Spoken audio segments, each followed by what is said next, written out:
Looking for a fast-charging, ultra-responsive stylus for your iPad? Meet the 2X Fast Charge Active Stylus Pen, designed for 2018 to 2025 Apple iPads. Take your creativity and productivity to the next level. Click the link in the video description to shop now on Amazon. Welcome to Electro Drive News, where we drive into the future of sustainable transportation. Today, we're diving into a topic that's often misunderstood: electric vehicles. You've probably seen some alarming headlines about the death of EVs, but what's really going on? Let's take a closer look. Reports of electric cars' death are greatly exaggerated, but it's true that many legacy manufacturers have scaled back their plans. General Motors, Ford, Volkswagen, you name it, has reduced its EV ambitions. Tesla's sales have slowed, and California is unlikely to meet its governor's EV mandate next year. But what's behind this trend? It's not the cars themselves, which are amazing, by the way. Electric motors have all their torque available all the time, making EVs incredibly responsive and quick.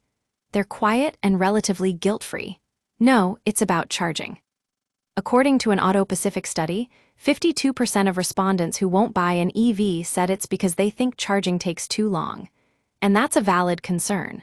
In San Francisco, for example, only 70% of residents have access to off-street parking or home charging.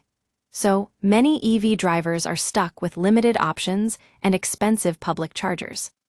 Let's take a look at the numbers. Public chargers in California cost an average of 51 cents per kWh, which translates to about 17 cents per mile.